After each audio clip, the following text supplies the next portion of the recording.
Sebaiknya dibentuk tim koordinasi sehingga pencapaian implementasi RUET ini tercapai seperti yang kita harapkan.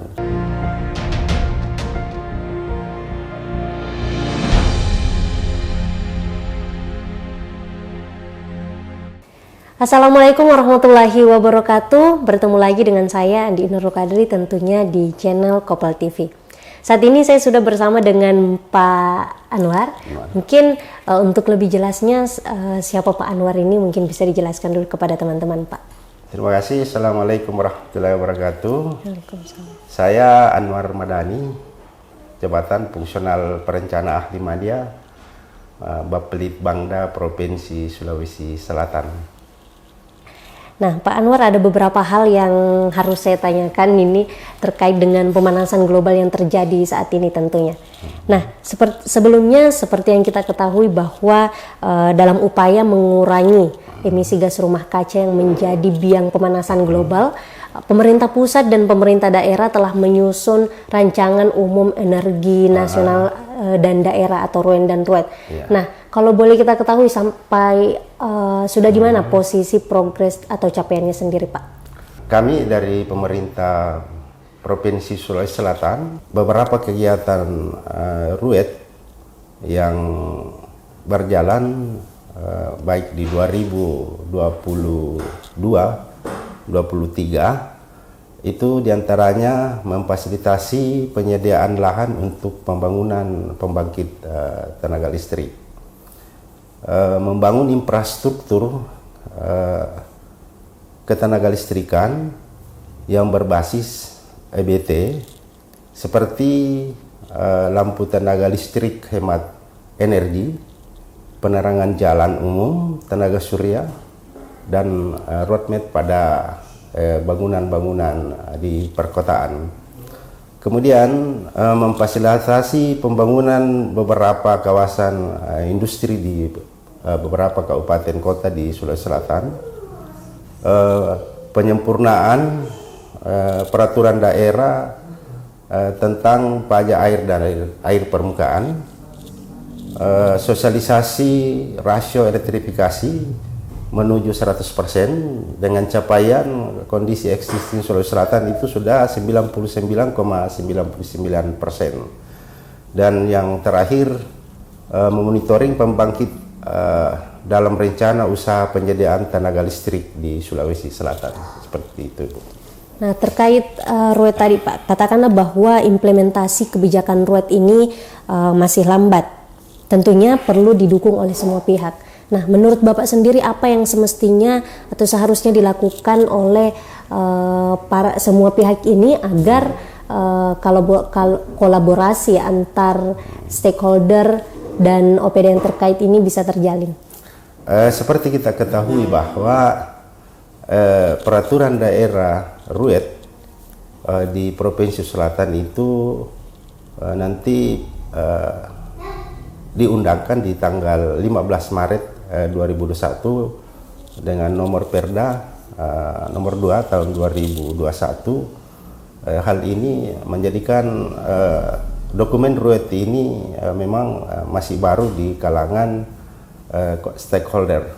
Olehnya itu kami di pemerintah Provinsi Selatan, terkhusus di Bapelitbangda, sebelum memasuki tahapan perencanaan, yaitu musrembang desa, musrembang kabupaten, musrembang provinsi, sebaiknya ada tahapan sebelumnya itu, yaitu adalah konsultasi publik dengan beberapa stakeholder baik di tingkatan desa, kecamatan maupun kabupaten. Nah, kalau untuk menurut Bapak sendiri, apakah kebijakan RUET ini masih terbilang hal baru bagi para pemangku kepentingan dan stakeholder lainnya? Dan lalu bagaimana peran Bapelitbangda Provinsi selaku bidang leading sektor dalam perencanaan daerah? Mungkin bisa diulas sedikit, Pak. Salah satu tugas dari Bapelitbangda adalah koordinasi terkait stakeholder, termasuk OPD teknis yang membidangi fungsi energi ini itu perlu dilaksanakan koordinasi dengan pelaksanaan RUET ini, dan bagaimana Bapelitbangda dapat mengakomodir usulan dari OPD kabupaten kota dalam mendukung program dan kegiatan implementasi RUET.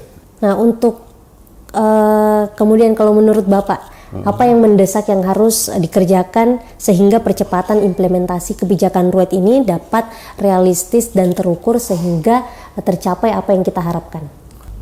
Perlu dibentuk tim di tingkatan pemerintah Provinsi Sulawesi Selatan yang diketuai oleh sekretaris daerah provinsi, dan ketua tim teknisnya itu adalah Dinas ESDM yang berakotakan OPD-OPD terkait. Jadi memang harus terbentuk tim agar perencanaan RUET ini bisa berjalan dengan baik ya Pak, agar lebih terstruktur lagi.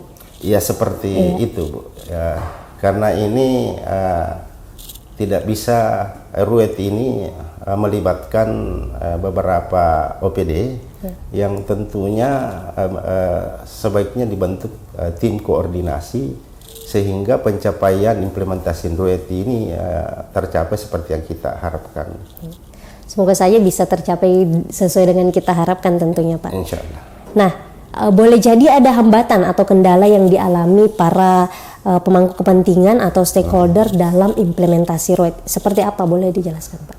Yang pertama itu masih terbatasnya data potensi sumber daya energi yang memudahkan mapping atau pemetaan pengembangan infrastruktur energi oleh pemerintah daerah.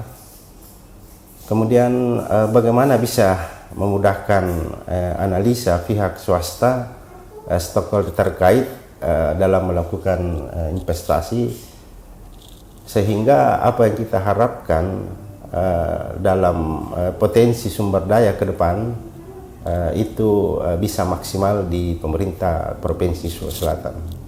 Nah, untuk situasi yang dihadapi saat ini dan yang akan datang, seperti apa harapan Bapak tentunya dengan apa yang terkait dengan implementasi kebijakan RUEN dan RUET dalam upaya pengurangan emisi serta mendorong upaya pencepatan perencanaan dalam sektor energi?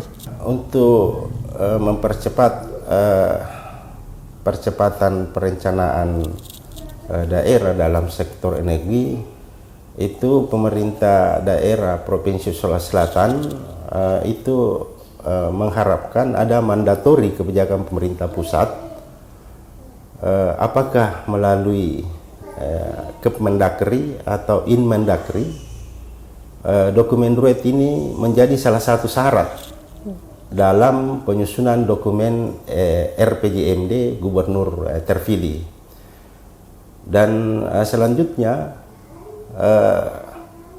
dokumen ini bisa diakomodir, program dalam kegiatan dalam dokumen RPJMD itu bisa diakomodir melalui keuangan daerah dan bisa mempunyai nomenklatur yang termuat dalam SIPD. Ya. Mungkin itu tadi perbincangan kita dengan Pak Anwar. Sedikit tadi sudah dijelaskan mengenai sebenarnya sudah sampai mana progres RUEN atau RUET ini. Kemudian sudah dijelaskan bahwa apa-apa yang mesti dilakukan agar terjalin hubungan baik dengan stakeholder dan OPD yang terkait. Nah, terima kasih banyak Pak atas waktunya karena telah menjelaskan kepada teman-teman terkait RUEN dan RUET ini. Itu saja pertemuan kita pada hari ini. Jangan lupa like, subscribe, dan share tentunya video kita. Wassalamualaikum warahmatullahi wabarakatuh.